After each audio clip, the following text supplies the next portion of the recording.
Seja muito bem-vindo no nosso meio, muito bem-vinda. Você é uma resposta de oração para nós, porque a gente tem orado para que isso aconteça, para que mais pessoas nos visitem.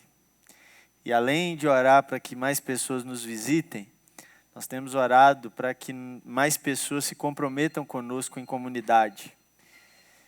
E além de orar para que mais pessoas se comprometam conosco em comunidade, nós temos orado para que mais pessoas dessa comunidade que se comprometeu se tornem abençoadoras de outras pessoas.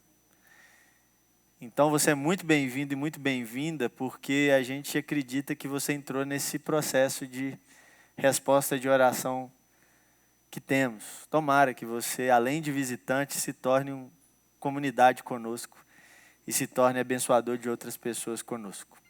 É muito legal te receber aqui. Legal o barulho, hein? Bacana. Bonito. Bom, nós estamos num momento da Terça Cult, aonde, eu já vou começar a palavra, se você inclusive quiser abrir aí, é Deuteronômio 4 hoje.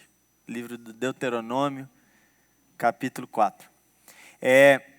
Nós estamos num processo de renovação de várias ideias e objetivos dentro do nosso culto. Eu, inclusive, falei na semana passada que hoje eu tentaria de tudo para conseguir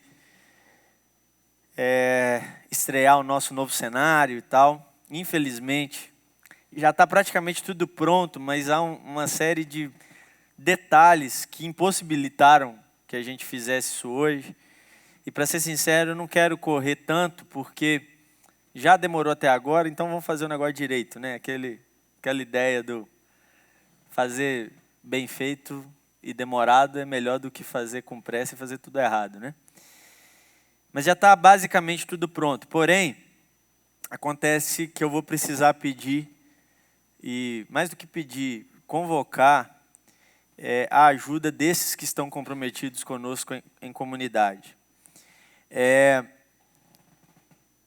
Na juventude, de forma geral, nós temos um ministério chamado Salva Vidas, você já deve ter visto, conhece o ministério. É um ministério de diaconato da juventude. E a área de infraestrutura da juventude está sob cuidados e sob tutela do Salva Vidas. Então, tudo que você vê que acontece na juventude, a infraestrutura do acontecimento, do evento, é de responsabilidade desse ministério conhecido como Salva Vidas. E a Terça Cult não é diferente.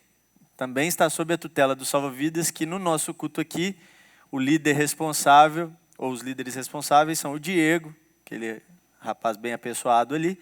Tem o Vitão também, que eu acho que não está aí hoje, mas também está dentro dessa liderança, além de alguns salva-vidas que nos servem aqui. Só que o que acontece? Devido à nossa excepcionalidade de horário e dia da semana, nós temos um baixo contingente, um baixo número de salva-vidas que servem durante esse culto. Dá para a gente fazer tudo com os salva-vidas que vem, exceto a infraestrutura que será exigida com esse novo layout que eu estou propondo para o nosso culto. E aí eu tinha duas opções. A primeira, formar novos salva-vidas do culto, o que demandaria um tempo, primeiro, para a gente se disponibilizar a ser salva-vidas, fazer o curso, isso para fazer todas as demandas do salva-vidas. E se você quiser ser salva-vidas, eu te encorajo, faça isso, porque é um ministério de ouro para nós aqui, quanto mais gente, melhor, principalmente aqui na Terça Cult. Mas para essa demanda específica da infraestrutura, eu tinha uma outra opção. E eu optei por convocar pessoas que de repente não querem se tornar salva-vidas para todas as coisas, mas podem nos ajudar pelo menos na montagem da infraestrutura do culto. E isso eu quero em especial falar com os homens aqui presentes. Por quê? Porque essa infraestrutura tem muito peso. Peso mesmo, de pesado. Para carregar, tem eu cometi umas loucuras aí que eu não pensei. Eu só, sabe quando você põe a ideia e depois você vai ver se era viável ou não fazer isso ou da forma mais fácil? Eu fiz primeiro. Eu fui impulsivo. E acabou que, por exemplo, o nosso tablado lá, ele divide em 2 e ele é do tamanho disso aqui. Então, são 2 tablados para carregar. Isso não é carregar de longe, a gente vai guardar aqui atrás, mas é um peso que é difícil. Se você tá vendo lá atrás aquelas placas brancas lá, ó, aquilo lá é o cenário que vai ficar por trás. Ali tem 4 partes. Se você tiver curiosidade, vai lá e tenta levantar uma assim para você ver depois. É pesado pra caramba, para poder a gente colocar de pé aqui, tem uma base, aí coloca de pé para fazer o fundo. Aí tem que arrumar cadeira, aí por isso que mulheres podem ajudar também, que não com esses pesos, mas com outras coisas. Enfim, toda uma infraestrutura para preparar um culto para durar 1h15. Aí você fala, vale a pena? Vale. Vale a pena. Vale a pena porque, primeiro, a gente se sente bem no ambiente que tem a nossa cara. Mas vale a pena porque é um jeito de comunicar alguma coisa a essas pessoas que nos visitam para se tornarem comunidade conosco. O que a gente comunica? Primeiro, que a gente se importa com o bem-estar da comunidade. Mas mais do que isso, a gente comunica que a gente está comprometido com isso. Então, eu queria convocar você que já está frequente nesse culto e já se considera um membro dessa comunidade, se possível, a procurar então o Diego no final. E você vai dar seu número de WhatsApp, seu nome, né, e seu número de WhatsApp. O Diego vai fazer um grupo chamado Infraestrutura Tessacult, que vai servir só para isso. E eu vou estar no grupo, e aí eu vou convocar vocês, primeiro, para um dia chegar bem mais cedo do que vocês vão chegar todas as terças, para a gente fazer o treinamento aqui da montagem. E aí, a partir daí, vocês vão chegar mais cedo todas as terças, por volta de umas 10 horas. Esse primeiro dia deve ser umas 9h30. Mas os outros dias, toda terça, umas 10 horas. Quanto mais gente, menos tempo a gente vai precisar para poder fazer a montagem do culto. E eu gostaria de contar com vocês. Alguns já se ofereceram e eu já pus na fogueira por aí. Já saí falando que eu vou precisar. E é só procurar o Diego, então, e ele vai fazer esse grupo, e eu espero poder contar com você, vai ser muito legal, não só pelo layout, mas é uma forma da gente meio que se tornar participante também, ter um senso de pertencimento dentro dessa comunidade conhecida como Tessacult. Beleza? Obrigado a todos que se oferecerem já de antemão, mas em breve eu vou agradecer pessoalmente a todos e a todas, tá? E a minha ideia, eu estou em dúvida se eu faço já na semana que vem, ou se eu faço na outra, ou se eu deixo para fazer no próximo Tessacult Convida, que acontece dia 10 de setembro. Então eu vou ver como vai correr esses últimos detalhes, tem que encarpetar o tablado, tem que um negócio lá na placa da terça, tem que mandar descer a televisão e ver como é que acontece a programação. Vocês vão ver que tem um tanto de coisa aí para fazer, mas enfim, eu vou estudar isso. Mas eu vou manter contato através desse grupo, que você vai procurar o Diego e vai dar seu nome e número no final. Beleza? Bom, hoje a gente está começando uma nova série de mensagens que eu chamei de Santidade como Experiência. Santidade como Experiência. Nós vamos estudar essa palavrinha tão presente na tradição da fé cristã, que é a palavra santidade. Mas eu não quero estudar santidade a partir de quaisquer perspectivas, senão uma específica. A santidade como uma experiência, ou como experiências que nós temos com Deus. E num primeiro momento talvez fique difícil de separar o que é um, o que é outro, mas hoje essa mensagem introdutória é justamente para isso. Para eu explicar qual que é a intenção. E eu pedi para você abrir aí Deuteronômio capítulo 4. E nós vamos ler somente um verso, que é o verso de número 39.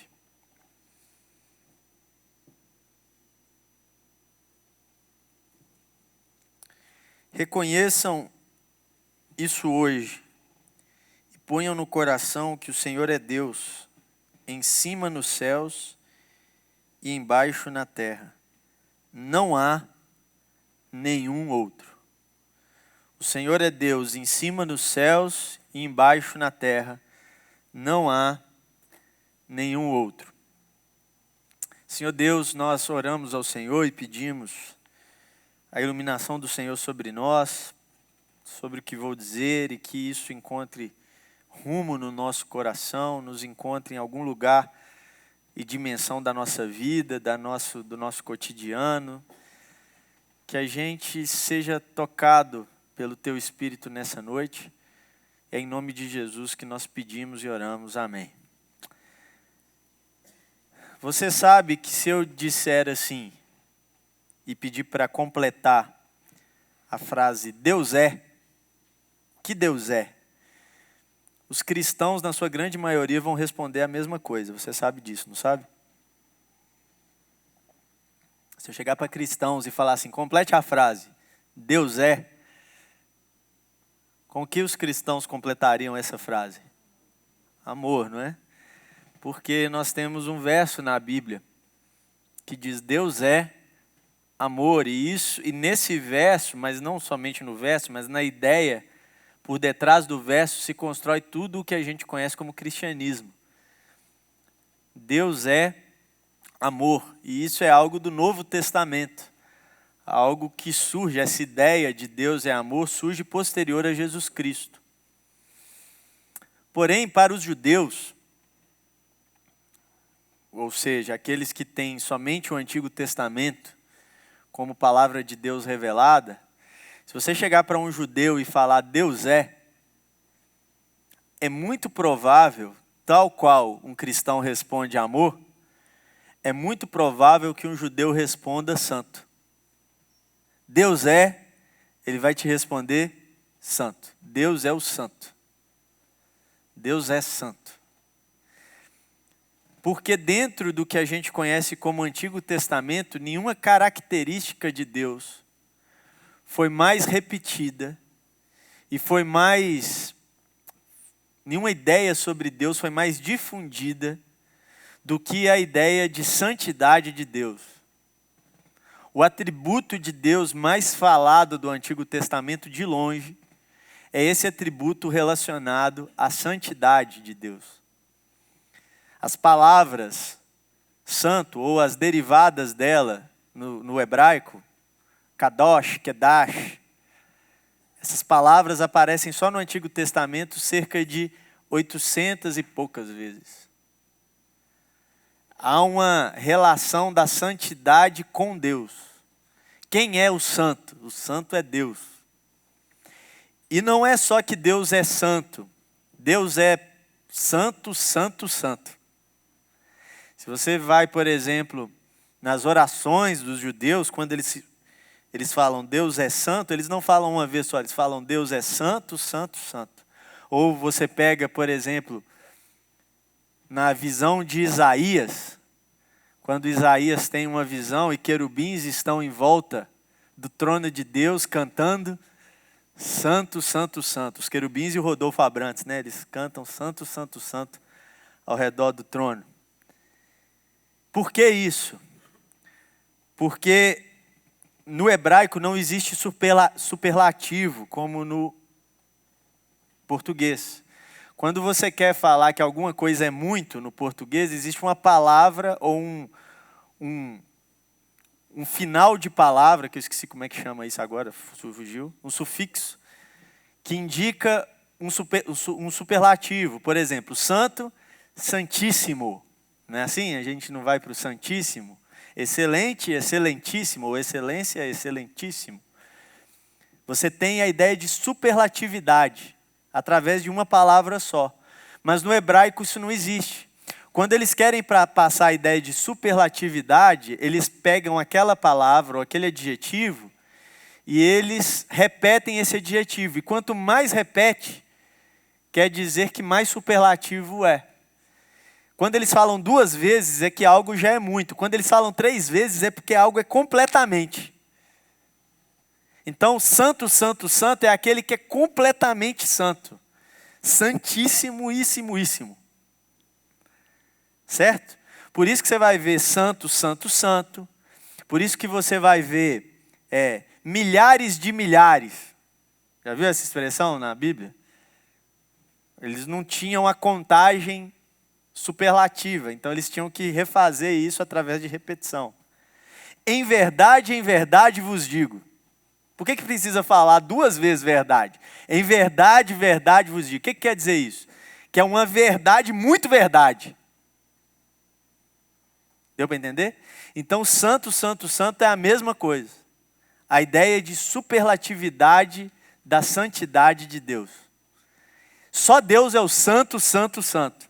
A Bíblia fala dos santos, como aqueles separados por Deus, ou aqueles escolhidos por Deus, os santos. Mas nenhum deles é o santo, santo, santo. Santo, santo, santo é só Deus. E isso faz a gente se questionar o que é santidade, então.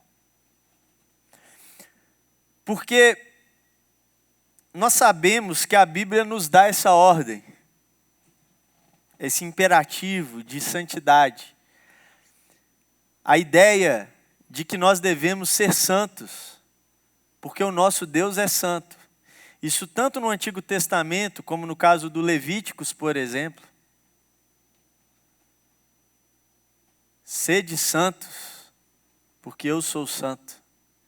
E o apóstolo Pedro vai repetir isso no Novo Testamento, fazendo referência ao Levítico. Sede santos, porque o nosso Deus é santo.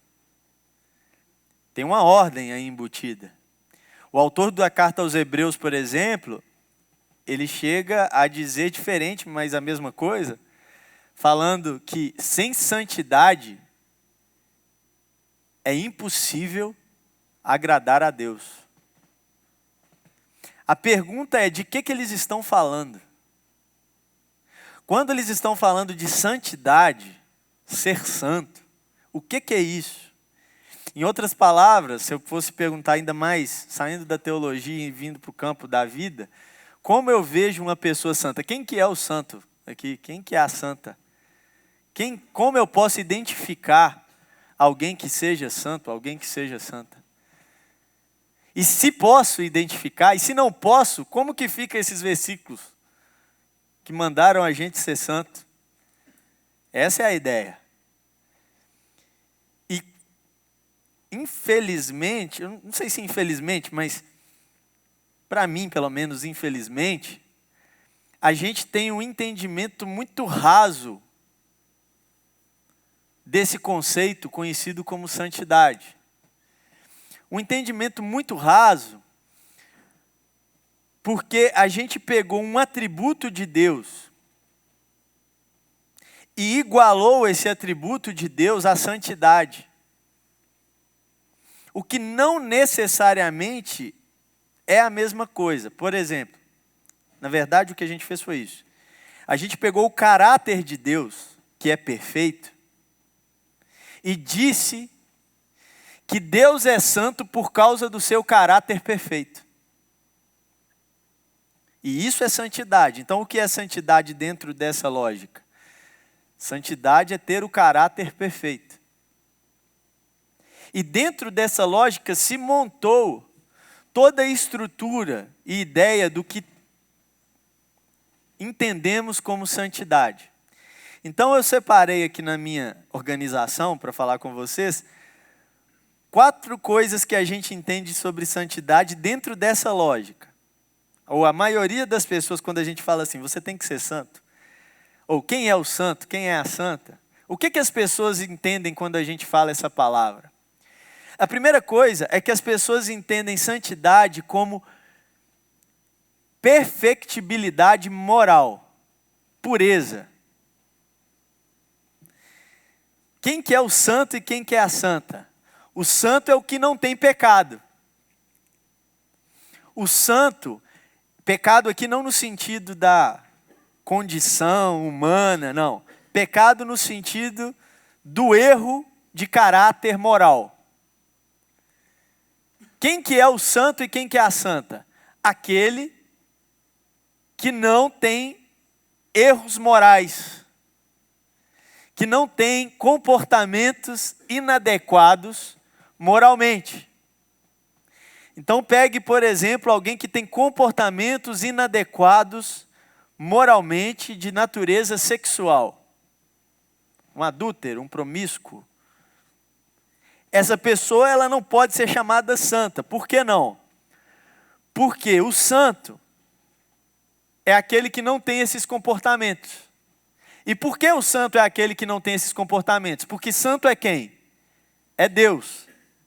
E Deus não tem esse tipo de comportamento ou não aprova esse tipo de comportamento. Logo, essa pessoa então não é santa. Mas não só a natureza sexual, qualquer outra. O desonesto não pode ser considerado santo. O irado ou vingativo não pode ser considerado santo. O egoísta não pode ser considerado santo. Por que não? Porque todos esses carregam em si mesmos essas imperfeições morais, comportamentais, que os impede de ser igualados a Deus. E por causa disso não são santos. Logo, o que é buscar a santidade? Segunda coisa, buscar a santidade é buscar ajustar a vida moralmente. Dentro dessa lógica que eu estou explicando, eu não estou explicando da visão que eu vou trabalhar ainda. Estou explicando a lógica que a gente pensa comumente. O que é buscar a santidade? Buscar a santidade é ter o comportamento moral adequado. Aquele que roubava, não roube mais. Certo? Aquele que adulterava, pare de adulterar. O que está certo. Né? Se não tem a ver com o caráter de Deus, não tem por que a gente continuar fazendo. Mas a gente associou essa dinâmica que é boa e que Deus instituiu para nós, de aperfeiçoamento moral, como sendo isso santidade. Por quê? Porque quando a gente é perfeito moralmente, em teoria, a gente se parece com Deus em seu caráter. E Deus é santo por causa do seu caráter, então a gente acaba se tornando santo por caráter também. Então a gente vai fazendo essa ideia. Quem é o santo e quem é a santa? O santo ou a santa é aquele que abandona suas práticas morais inadequadas ou luta contra elas para transformar em práticas morais adequadas de acordo com o caráter de Deus. Só que isso leva a um terceiro movimento. O movimento de excepcionalidade. O que quer dizer isso? Você consegue deixar de ser adúltero para ser alguém fiel dentro da sua relação conjugal. Consegue. Mas você consegue abandonar todas as suas falhas morais, de outras naturezas que sejam, para se tornar perfeito moralmente? Não consegue. O que você consegue fazer é, percebendo mais uma falha moral, lutar para abandonar aquela falha moral e se adequar ao caráter de Deus. Então, santidade é transformada em um processo conhecido como santificação, no meio da teologia, que quer dizer isso, a gente lutar para se adequar moralmente a Deus, sabendo que você nunca vai conseguir ser totalmente santo, a não ser na eternidade. Na teologia tradicional é isso. Então quem é o santo e quem é a santa? Ao mesmo tempo todos e ao mesmo tempo ninguém. Ao mesmo tempo todos os que estão debaixo do sangue, porque todos estão tentando se adequar ao caráter de Deus. Mas ao mesmo tempo ninguém, porque ninguém é totalmente moralmente adequado. Todos nós temos as nossas falhas morais. Então quem é santo? Depende. Você está falando quem está buscando o processo de santificação ou quem já atingiu o caráter de Deus? Ninguém atingiu o caráter de Deus, se é que alguém vai atingir. Acho que não. Mas ninguém atingiu. Porém, Deus deu uma ordem para a gente ser santo. Então, a gente entende que essa ordem para a gente ser santo é esse processo de adequações morais e comportamentais, que uma vez que a gente é convencido de que aquilo não está adequado ao caráter de Deus, a gente deve movimentar-se para se transformar no que é o caráter de Deus nos determina. E em quarto e último lugar, isso gera em nós uma utopia. A utopia de que ninguém vai conseguir ser santo no final. Porque você pode adequar a sua sexualidade. Deixar de ser um adúltero, um promíscuo, um homossexual, deixar de ser um... Você pode adequar isso. Mas vai ter sempre alguma dimensão da sua vida que não vai estar adequada. Logo, a santidade é um movimento de utopia. Utopia no sentido de que há sempre o que buscar melhorar, mas nunca há o estado último em que se chega, que a gente fala, está ali um santo, está ali uma santa. O que parece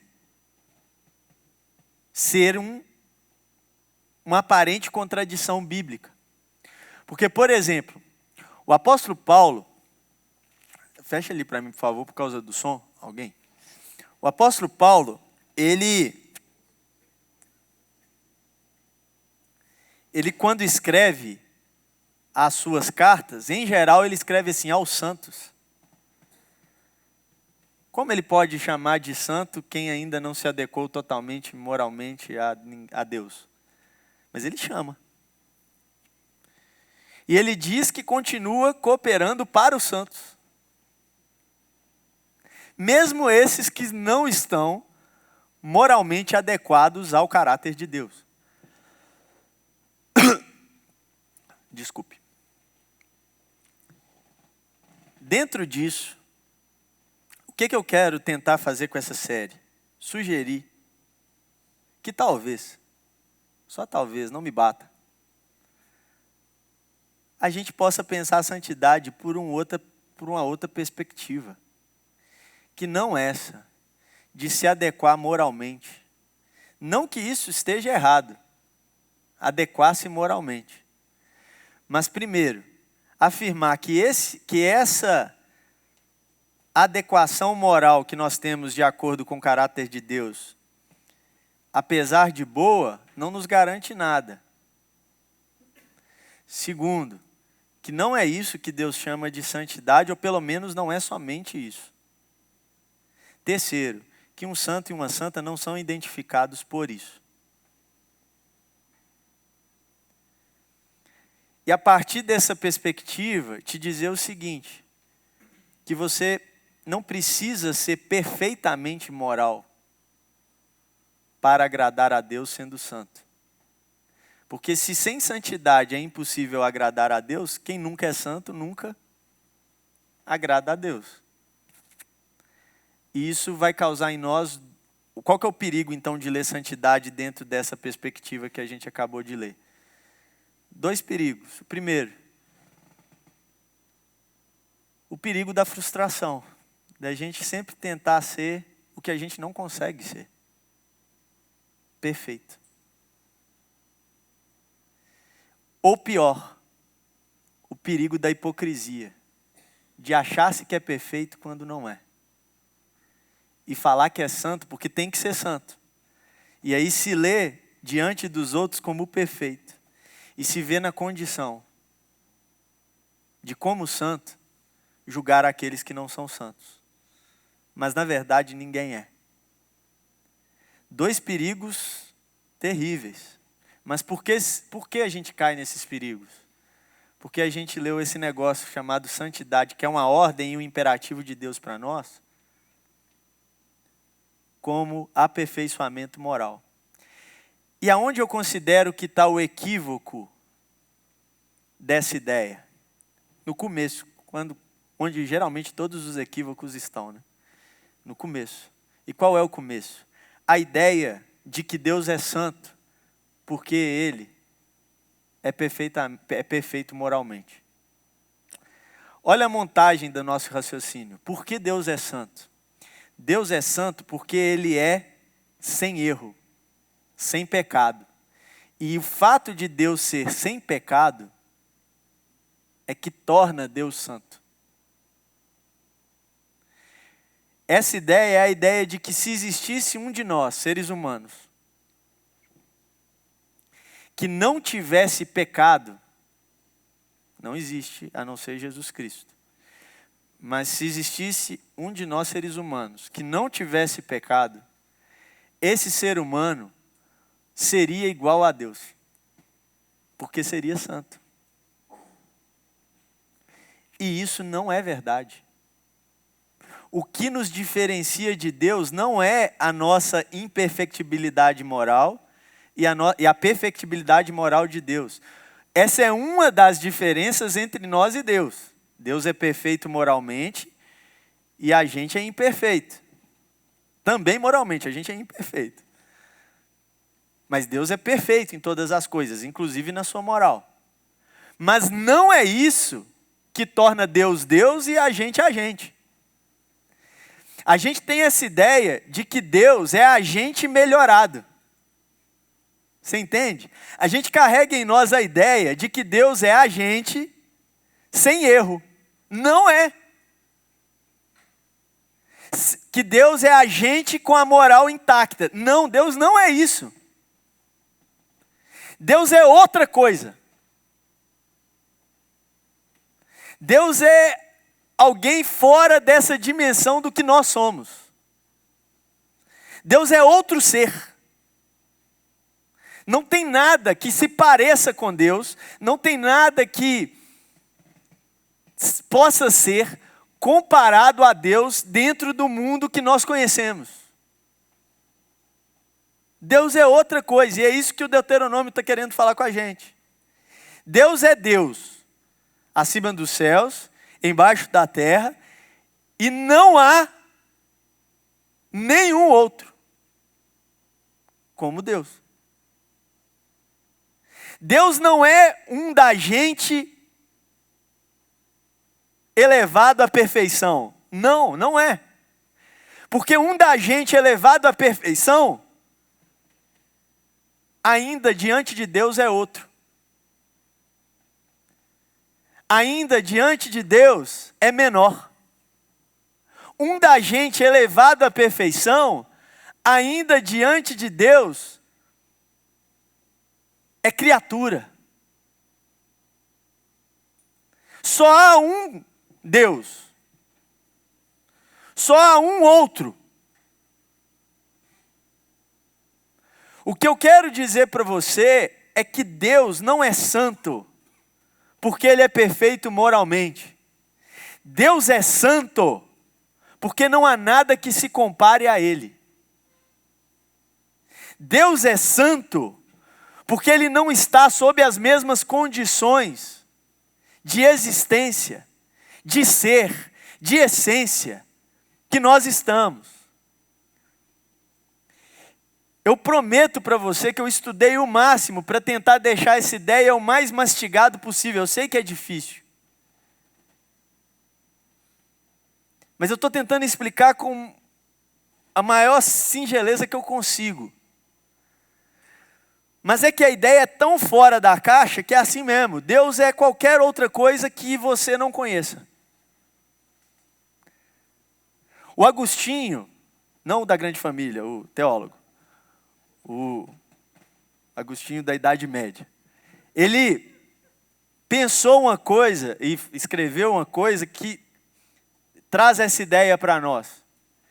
Ele disse que se alguém um dia virar para você e falar assim, Deus é, ou disser para você assim, conseguir compreender Deus, fuja, porque é mentira ou é heresia.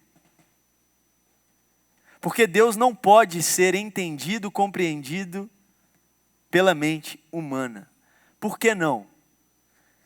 Porque na mente humana, nós trabalhamos com o que conhecemos. O que nós conhecemos? A gente conhece outras pessoas. Eu conheço o Léo, conheço o Lucas, conheço um tanto de gente. A gente conhece coisas. Conheço bicicleta, conheço tênis, conheço carro. A gente conhece animais, a gente conhece natureza, a gente conhece elementos naturais, a gente conhece. E o que isso tudo tem em comum? Pessoas, animais, elementos naturais, objetos, imagem. Tudo tem imagem. A gente trabalha com imagens. Imagens, né, como diz o Datena. A gente trabalha com imagens. Imagens das coisas. E tudo que a gente compreende, tudo que a gente entende a partir de associação de imagens. Eu pego uma imagem de alguma coisa e associo a outra imagem. E isso forma para mim um entendimento ou uma compreensão de alguma coisa. Isso quer dizer que para eu compreender Deus, eu teria que ter ou uma imagem de quem Deus é, ou pegar imagens que formam Deus e associá-las. Só que Deus não é comparável e não pode ser associado a nada no mundo das imagens. Porque não tem nada parecido com Ele. Logo, como eu posso dizer que posso definir Deus se toda a minha linguagem só é estabelecida por aquilo que conheço por imagem? Deu para entender? A ideia de que Deus está fora do potencial da linguagem e das imagens. Deus é outra coisa, mano. Se você me perguntar o que é, a única resposta possível e honesta que eu posso te dar é: não sei. Eu não sei. Todos os nossos discursos sobre Deus, sobre quem Deus é, se dão por duas razões. Primeira, experiência com esse não sei. Quando você fala para mim sobre Deus, na verdade você não está falando sobre Deus, você está falando sobre a experiência que você teve com esse não sei que chama Deus. O que eu consigo pegar de você é a sua experiência com esse Deus, mas não consigo saber quem Deus é por causa disso, porque a sua linguagem não atinge. E a outra é a fé de que esse Deus, esse não sei, Ele quis interagir com a gente por meio de revelação, que é a Bíblia Sagrada, Jesus Cristo. Mas ainda assim, nem Bíblia, nem a própria pessoa de Jesus dão a totalidade de quem Deus é para nós. Porque Deus não é total, Deus é eterno, Ele está para além das totalidades. É outra coisa, entende? Não tem como a gente discutir Deus aqui. O Clóvis Pinho estava certo quando ele falou que ninguém explica mesmo. Não tem como a gente sentar aqui e colocar Deus dentro de uma caixinha e examinar, ou numa caixona, ou a maior caixa que você conheça, porque Ele é maior. É outro. E não é só que Ele é maior na sua eternidade, tamanho e espaço. Ele é maior porque é de outra natureza, de outra coisa que a gente desconhece. A matemática, se é que tem alguma matemática em Deus, é outra. Que a gente não assimilou, que a gente não conhece. O apóstolo Paulo, ele tem uma linguagem muito legal quando ele chega nesse... Ele vai pensando Deus e ele vai vendo que tem limite, sabe? Até onde dá para falar sobre Deus. Aí ele fala, Romanos todo, ele vai falando sobre Deus. Aí ele vai, limite. Aí chega no capítulo 11 de Romanos, no verso 33, ele fala assim: ó profundidade da riqueza e da sabedoria de Deus. Quem foi que conheceu a mente do nosso Senhor? E quem foi primeiro que deu a Ele para depois receber? Porque dele, por Ele, para Ele são todas as coisas. O que Paulo estava falando quando ele disse isso? Ele estava admitindo uma coisa. Eu consigo discutir sobre Deus até certo ponto. Mas chega uma hora que eu não sei. Chega uma hora que é outra coisa. O que eu consigo falar de Deus é o que eu consigo expressar da minha experiência com Ele. É o que eu consigo sistematizar da sua e da nossa experiência coletiva com Ele. Isso é o que eu consigo falar de Deus. É o que eu consigo pegar por fé dessa revelação da Bíblia, de Jesus, traduzindo para a linguagem, para tentar, através desses testemunhos, a palavra que a Bíblia usa, os testemunhos de experiência com Deus, a gente falar de Deus. Mas Deus não é isso, Deus é muito maior que isso. Deus está muito além disso. Então, quando a Bíblia monta essas imagens para nós, ela não está ali dizendo para nós que Deus é aquilo. Ela está dizendo para nós, dentro das suas linguagens, tente entender Deus a partir disso, mas saiba de uma coisa. Não fecha Deus nessa caixinha. Porque essa caixinha é insuficiente. Por exemplo, Deus é Pai na Bíblia Sagrada. Pai é uma figura do nosso mundo das imagens, que tem limite. Mas dá para fechar a caixinha que Deus é Pai? Isso define Deus para nós? Não. Porque Deus é outra coisa, de outra natureza. Isso é só para a gente conversar sobre Ele. É mais ou menos isso. Isso é só para a gente tentar expressar algumas interações que temos com Ele a partir dele. Mas a qualidade da relação que temos com Deus é muito mais profunda do que qualquer qualidade de relação de um filho com o pai, por mais profunda que ela seja. Mas é até onde a nossa linguagem vai. Tem limite, tem teto. Chega uma hora que para. O que quer dizer Deus ser santo? Quer dizer que Deus é outra coisa. Pastor, só que aí piora uma coisa, né? Porque se Ele mandou a gente ser santo, como é que a gente vai ser essa outra coisa? A gente não vai. A gente não vai. Ser santo em se relacionando com o outro, e aí tem um teólogo suíço chamado Karl Barth, que foi considerado a maior mente teológica do século XX, por muitos. O Karl Barth, ele fez isso em uma frase, ele falou assim: Deus é o ser totalmente outro. E aí ele propõe um pensamento que chama teologia negativa. A ideia de que tudo que você falar assim, é Deus, negue. Porque não é isso. Deus é sempre outra coisa. Deus é isso. Não, não é. É outra coisa. Se você conseguiu falar é porque não é. Deus é outra coisa. E o nome que a gente dá a essa, se a gente está dando nome, já é limitado. Mas a gente tentou dar um nome a isso. E a gente pôs o nome de santo. Alguém que está para além de nós. Está para além das existências. Santidade, lá. Só que Deus faz um convite para nós, sede santos. E o que Ele quer dizer com isso? Esse que não há nenhum outro como Ele. Você talvez pare e pense assim, não, Zé, mas a Bíblia fala, nos seus debates internos aí que você traça comigo, quando eu falo umas coisas que te incomodam, eu sei que aí no fundo você fica me desafiando.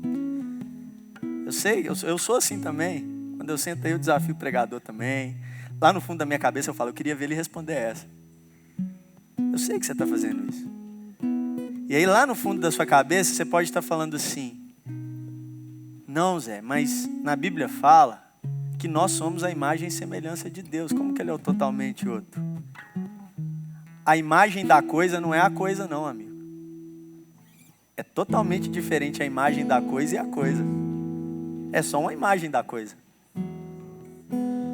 A gente é uma imagem. E uma imagem bem borrada por causa do pecado ainda. Bem mala imagem. A imagem perfeita de Deus é Jesus. A imagem exata do ser de Deus é Jesus. Mesmo assim, imagem. Porque Deus não está no mundo das imagens. E quando você vai pensando isso, tudo que tem imagem tem nome. Não é assim? A gente põe nome. No que a gente tem imagem, a gente põe nome. Qual que é o nome de Deus? Não tem. Deus, quando fala o nome dele, ele não fala, na verdade, o nome dele. Os judeus colocam 4 consoantes para falar do nome de Deus, para dizer que ele é impronunciável. Mas não foi Deus que falou. Quando Moisés pergunta quem Deus é, qual é a resposta de Deus para Moisés? Não tenta pôr nome, Moisés, porque eu não estou nesse mundo aí, seus. Eu sou, só isso. Você só precisa saber que eu sou fora disso aí. Eu sou. Me chama de eu sou porque é o que sou. Eu não existo, eu sou, Moisés. Eu estou fora desse mundo de vocês de existência e de imagens e de domínio. Porque quando a gente consegue pôr nome em Deus, quando a gente consegue falar Deus é isso, definir isso, sabe o que você está fazendo no fundo? Estabelecendo um ídolo. Porque os ídolos são esses deuses. E sabe para que isso serve? Para controle, domínio. Para que em nome de Deus você falando, eu sei como Deus é, você controle outra pessoa. Você diga quem está certo e quem está errado. Porque você sabe quem Deus é. Você diga o que agrada e o que desagrada a Deus. Afinal, você sabe quem Deus é. Você sabe como Ele pensa. Nada mais arrogante, né? Mas você sabe. A gente tem essa ânsia de definir Deus e dominar Deus para que a gente use Deus a nosso favor. E na verdade, no fundo, toda essa definição que a gente produz sobre Deus, quando a gente fala Deus é isso, Deus é aquilo, eu sei quem Deus é, eu sei como Ele pensa, Deus é assim, Deus é assado. Na verdade, nada mais é do que mera projeção nossa de quem a gente desejava que Deus fosse. Para que Ele aprove o que a gente pensa. Para que Ele seja conveniente com o que a gente quer. Para que Ele seja confortável com o que a gente sente. Porque se a gente dominar Deus, talvez a gente não precise mudar tanto assim. E se a gente dominar Deus, talvez eu consiga me explicar e me dar mais sentido do que essas faltas de sentido que eu sinto. Só que Deus não é. Deus é outro. Por isso que a santidade é um outro movimento. Quando Deus convida alguém à santidade, Ele não está convidando você a ser totalmente outro, porque você não vai ser. Mas Ele está te convidando e falando assim, sai do mundo das existências para se relacionar comigo. E faz um convite para um tipo de experiência. A santidade para nós não é a gente se tornar santo. É uma experiência com o santo. E o que é uma experiência com o santo? É uma experiência de perplexidade. Deus é absurdo. Deus é absurdo. Deus não é banal. E isso é que é mais assustador de tudo. Sabe por quê? Porque cada dia que a gente discursa mais sobre Deus, cada dia que a gente fala mais sobre Deus, Deus está ficando banal. A gente fala sobre Deus como se eu falasse sobre o João. Ah, Deus falou comigo. Cara, se Deus falou com você, irmão, era para você estar. O totalmente outro falou com... Entende o que eu estou dizendo? O totalmente outro falou com você. Se Ele falou com você, você está dando... sei lá, chorando, cambalhota para trás, tal. Alguém para fora das nossas existências de imagem falou com você. Cara, você tem entendimento do que você está dizendo? O Moisés foi o cara que mais falou com Deus na Bíblia, foi Moisés. O Moisés encontrava com Deus todo dia, amigo. Se era um cara que podia banalizar o totalmente outro, era o Moisés. Sabe o que acontecia? Olha só, para ele encontrar o totalmente outro, uma nuvem cobria a tenda.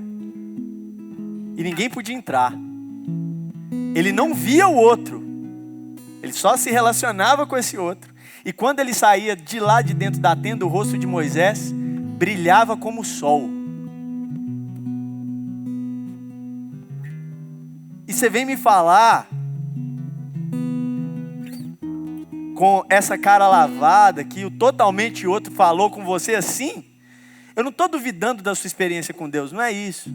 Eu só estou dizendo que talvez, e só talvez, a gente esteja banalizando o que a gente chama de experiência com Deus. Porque quando a gente tem uma experiência com o totalmente outro, é perplexidade, é absurdo. Pegue na Bíblia, quando os caras têm esse tipo de experiência, pegue o Isaías. Quando ele vem e vê Deus, ou não vê Deus, né? Ele vê algum tipo de manifestação de Deus. O que o Isaías faz? Cai de rosto no chão e fala: afasta de mim porque você é outro, eu não tenho nada a ver com você, eu não consigo te compreender, você não cabe no meu espaço de entendimento, eu sou pecador, sou limitado, afasta de mim, sai de perto de mim. Quando Jesus visita o Pedro no barco, e Jesus se permite ser visto por Pedro, para além dessa construção da imagem, como ele de fato é, mesmo assim Pedro não vê Deus, ele vê algo em Jesus, e tem uma manifestação do totalmente outro com ele. O que o Pedro faz? Sai de perto de mim, porque eu sou pecador. Não é uma perfeição moral isso aqui. Não é a perfeição moral de Deus. É a natureza completamente diferente, oposta, condição outra que não me permite olhar para Deus. O apóstolo Paulo vai dizer que Deus é tão totalmente outro, que ele habita em luz inacessível. Inacessível. Não é que era inacessível e se tornou. Não, é inacessível. Não tem como acessar aonde Deus habita. Inacessível. É Ele que visita. Não tem como. E o apóstolo João, né, dentro dessa mesma ideia, vai dizer o seguinte: ninguém jamais viu a Deus. Porque o que você viu está no mundo das imagens e Deus está em outra coisa. Outro lugar. A santidade de Deus é esse outro. Quando Deus nos convida para ser santos, Ele não está nos convidando a sermos perfeitamente morais, apesar de buscar a perfeição, ou pelo menos buscar o melhoramento moral, comportamental, é bíblico e é bom. Mas não é isso que Deus está dizendo.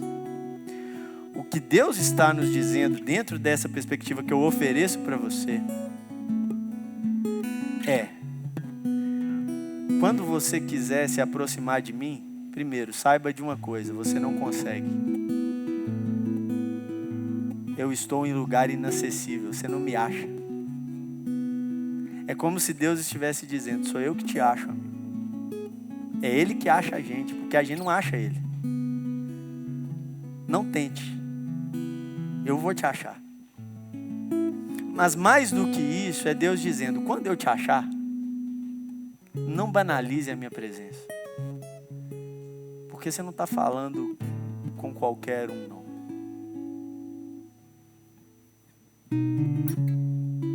Eu não sou seus amiguinhos, não.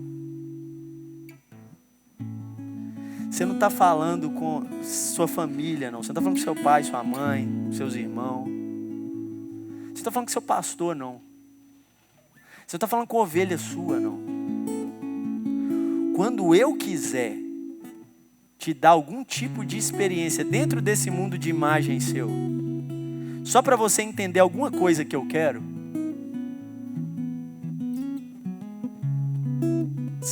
seja alguém que se permita a perplexidade. Porque se você não se permite a perplexidade ao absurdo que Deus é porque não teve experiência com Deus. Não era Deus. É simples assim. Por isso que Eu tenho diversas experiências com Deus, muitas. Mas tem pouquíssimas experiências com Deus aonde eu fiquei de fato perplexo. Mas então, as outras não são? Eu não sei. Talvez até sejam, mas eu não percebi como deveria. Porque se eu tivesse percebido, das duas, ou eu perceberia que não era Deus, ou eu teria ficado perplexo, quase louco. E eu acho que a verdade é que a nossa mente não aguenta isso tudo sobre Deus. Por isso que ocorre de vez em quando. Tem gente que vai ter uma dessa pela vida inteira, 2. E vai ser mais do que suficiente. Alguns Deus escolheu para ter mais, e quanto mais tem, pior é no sentido de peso, de responsabilidade. Tanto é que o Pedro fala, sai de perto de mim que eu sou pecador. Quando Deus se manifesta ao povo de Israel em Êxodo capítulo 19, pela primeira vez Deus se manifesta coletivamente ao povo. Sabe o que o povo fala? Não fala com a gente não. Quando Deus falou, todo mundo tremeu. E eu acho que é quase um eufemismo para que todo mundo fez cocô na calça naquele momento. Todo mundo, imagina uma nação inteira tremendo quando Deus falou. Aí eles falaram, não fala com a gente não, fala com Moisés aí, ó. Ele já está acostumado com esse negócio. Moisés, estou acostumado nada, é perplexidade todo dia, mas vamos lá. É absurdo todo dia, mas vamos lá. Deus vira para Moisés e fala, Moisés, eu estou gostando da nossa relação. Você está entendendo a parada, da santidade. Moisés começou entendendo bem. Deus falou com ele assim, tira essa sandália porque você pisa num lugar santo. Um lugar para além do entendimento. Aí Moisés conseguiu entender. Aí Deus tem um momento da história que ele fala com Moisés assim, Moisés, eu vou passar perto de você. Só que você não pode me ver, senão você morre. Olha que doido. Você não pode me ver, porque senão você morre, Moisés. Porque ninguém vê a Deus. Então, você vai ficar de costa para uma fenda numa rocha. E eu vou passar atrás da rocha. E a minha glória vai ter um lapso na fenda. É assim que você vai ter uma experiência comigo. Desacordou Moisés, amigo. E você quer me falar que você encontrou com Deus? Repito, eu não estou duvidando. Eu só estou dizendo, não banalize. Agora, olha essa aplicação que legal. O legal não é a gente falar assim, eu encontrei com Deus porque... Aí quebrou tudo. O legal é você falar assim, Zé, eu encontrei com Deus sim, e eu vou acreditar em você. Porque se eu falar assim, por que você encontrou com Deus? Porque eu orei Pai Nosso. Porque eu acreditei no que Jesus falou, eu tive fé de que quando eu falasse Pai Nosso, esse Deus absurdo, esse Deus totalmente outro, sai lá dessa luz inacessível e me visita. Eu gostaria de ter percebido ele com mais precisão, Zé, mas eu creio, pela fé, de que tive uma experiência com esse Deus. Porque eu acreditei no que o Jeremias falou quando ele disse que todo aquele que invocar o nome do Senhor será salvo. Eu acreditei nisso. E eu invoquei. Aí eu vou falar, você entendeu. Mas com um detalhe. Isso só tem valor para o santo. Aquele que agrada a Deus. Por quê? Porque ele não banaliza. Ele sabe que quando ele invoca o nome do Senhor, ele não está chamando um garçom. Ele sabe que quando ele ora ao Pai Nosso, ele não está pedindo presente de Natal para o papai e para a mamãe. Ou ele não está só chorando mágoa. Pelo contrário, ele está indo no ser em que ele não vai, é ele que vem. Deus nunca falou, não tem lugar nenhum na Bíblia que fala assim: saia do seu lugar e se locomova até mim. Não dá, é inacessível. Ele fala para a gente buscar ele, que ele vai se deixar ser achado. Olha que doido. Eu vou deixar você me achar. Pode buscar. Ele fala assim: me invoca e te responderei. É a gente que chama, é ele que vem, mano. Porque não dá pra gente ir lá. Por causa disso, um Deus que está tão longe, tão outro, tão lá, só tem uma possibilidade da gente se aproximar desse Deus. É quando ele vem. Mas para a gente perceber que ele vem, e quando ele vem, é necessário esse negócio chamado santidade, em que a gente percebe Deus. Deus, ele está sempre. Deus está aqui. Só que a gente não está tão perplexo assim, sabe por quê? Porque nos falta santidade.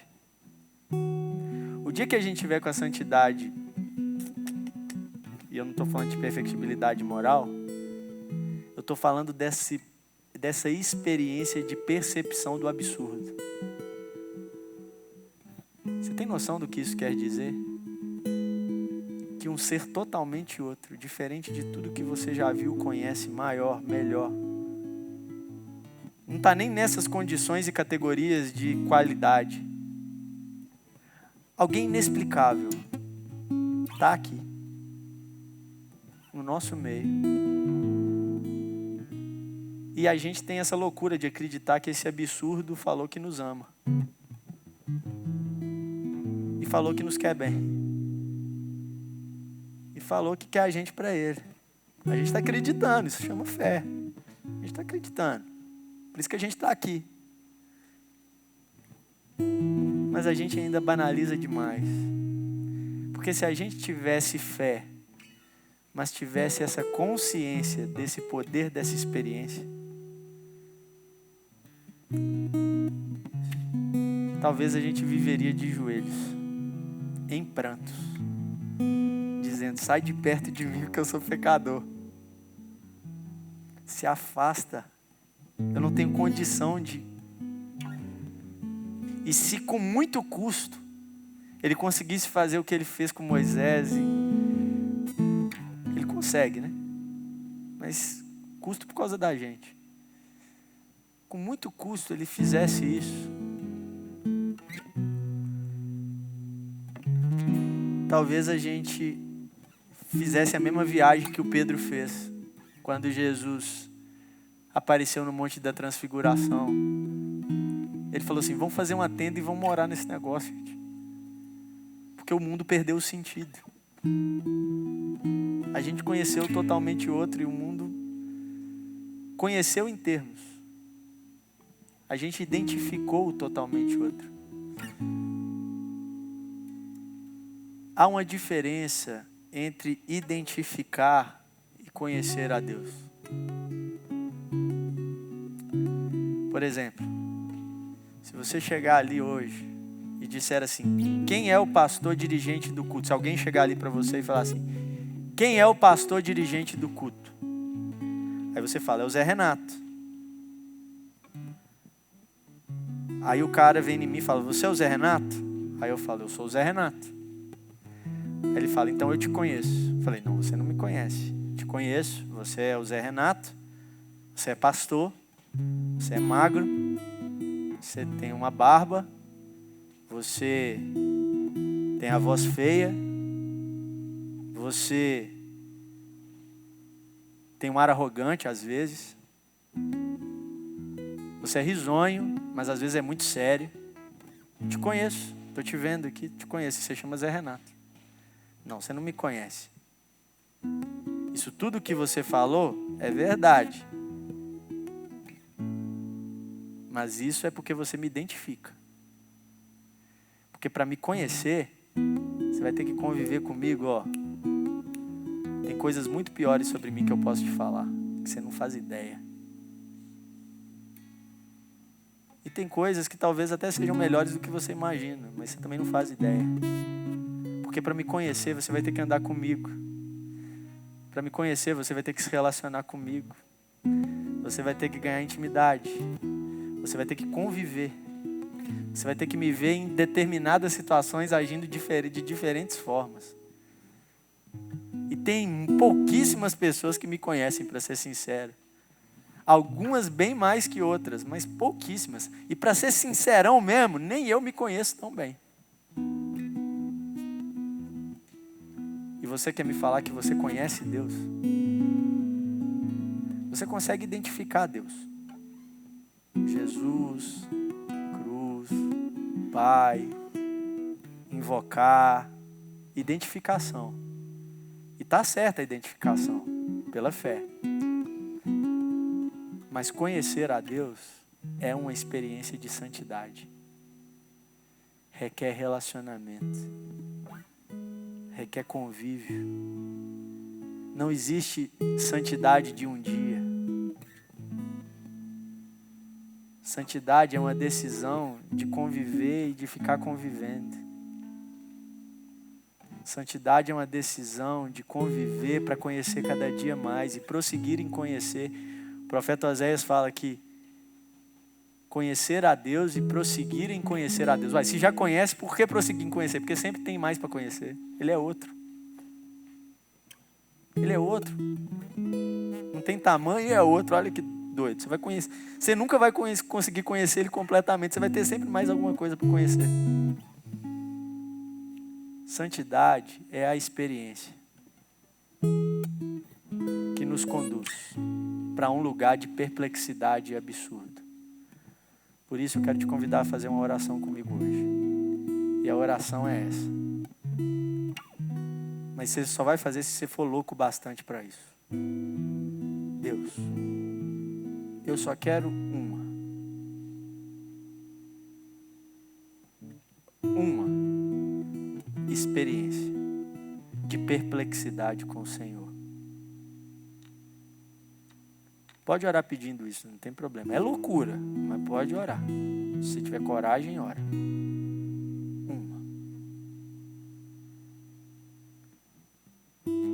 Mas eu quero, mesmo que o Senhor não me dê essa experiência, o que o Senhor me dê, eu quero é perceber o Senhor cada dia mais e mais no nosso meio. Como você sabe se você está percebendo Deus ou não? Mede o seu grau de perplexidade que você vai descobrir. Mede o seu grau de absurdo que você vai descobrir. Se isso está muito baixo, é que você está no máximo identificando Deus, mas conhecendo é outra coisa. Busque santidade. Busque perplexidade. Deus é absurdo. E se tiver coragem, feche os seus olhos. Curve a sua cabeça. E ore comigo. Onde você estiver. Senhor Deus e Pai. Tu és santo, santo, santo. Nos perdoe a pouca linguagem para falar sobre quem o Senhor é, porque afinal nem sabemos quem és, a não ser por aquilo que o Senhor nos dá conhecer do Senhor. O primeiro pedido que fazemos é que o Senhor nunca deixe de nos dar conhecer do Senhor. Que a gente conheça o Senhor mais a cada dia, na medida em que o Senhor nos dá. E que na medida que o Senhor nos dê, a gente te perceba mais a cada dia, para que a gente diga te conhecer. Por isso, a gente quer se comprometer com santidade, para que a gente perceba. Perceba o que o Senhor está dando a conhecer para nós.